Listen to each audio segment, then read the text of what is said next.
Well, I can remember you pointing this out years ago in Hong Kong, that the Italian CFC blacklist included Hong Kong.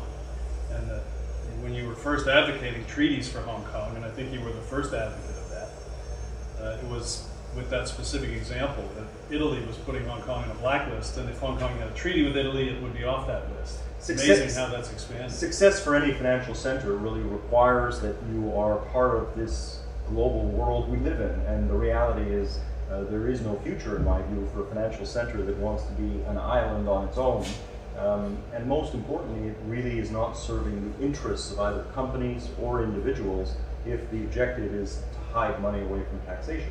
This doesn't have any effect on bank secrecy, in my view, or the human right to privacy, because the idea really is that use of bank secrecy, protection of the privacy rights of individuals, doesn't mean that the person should have the ability to evade tax illegally of another country. Right, and I guess it also doesn't mean that everybody has to pay tax at rates like the OECD countries, right? I mean, Cayman may continue to be a big banking center with a zero tax rate, they just will exchange information freely. Exchange of information, tax transparency, moving to compliance has no impact whatsoever, in my view, on the issue of tax competition.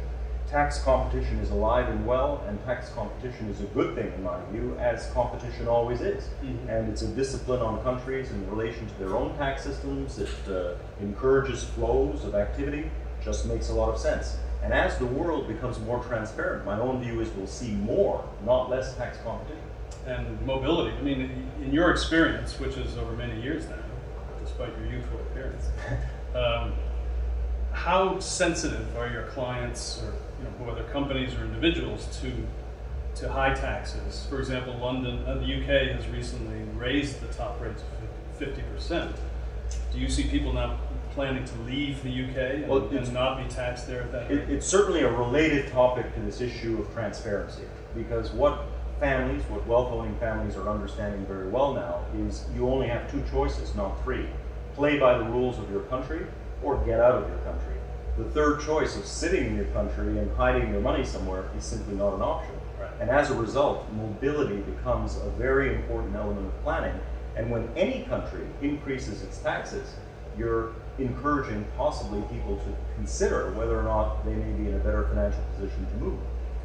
That's tax competition. That's what it's all about. And transparency will increase, not decrease, in my view, the competition we will see. Mm-hmm. And maybe countries like Singapore or Switzerland will want to attract those people by keeping income tax rates very low, or tax on investment income and capital very low, and just funding their social services, etc., with consumption taxes. It's a possibility, but your question actually raises a whole number of interesting issues, including the question of comparing Switzerland and Singapore as a place to which people move for an attractive tax regime. In my own view, Singapore and Hong Kong are really the long-term centers that will be very, very attractive for people to move to. Why is that? Proximity to China, but most importantly, a territorial tax system, meaning you don't have any tax obligations or reporting obligations on your overseas income.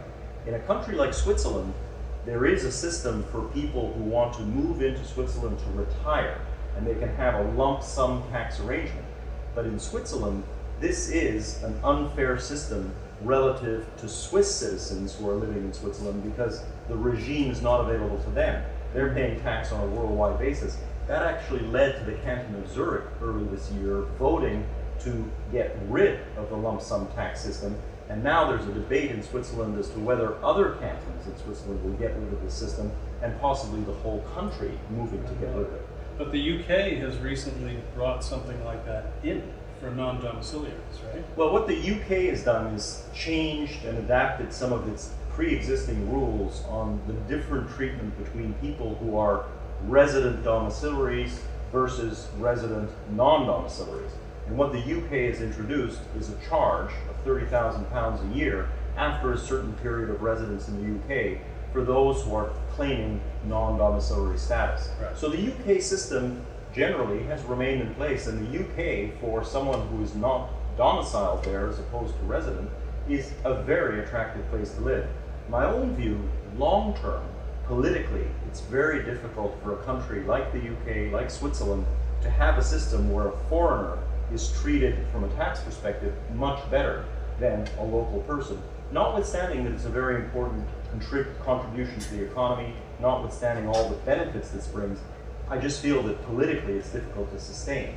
If you look at Hong Kong and Singapore, foreigners and local people are taxed exactly in the same way. Right.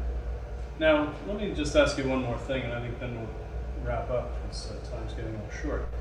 The U.S. has low tax jurisdictions within it, right? Delaware is the kind of tax haven within the U.S.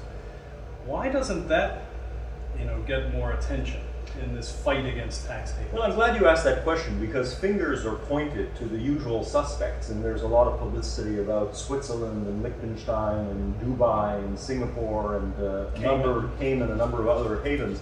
The reality is some of the best places to hide money, if you're looking to hide money, are actually onshore locations you actually wouldn't think of as being the kind of places that have bank secrecy.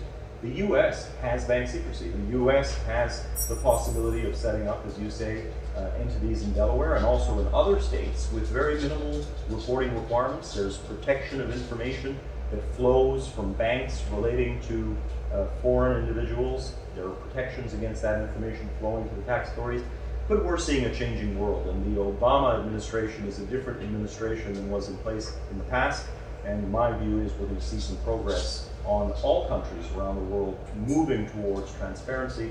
And again, it is in the long-term best interest of the wealth-owning families involved. Right. Okay, well, it'll be interesting to see what comes out of this meeting in Mexico next week. So, thank you very much, Philip. My pleasure. And that is another installment of the International Tax Post. Thanks for listening.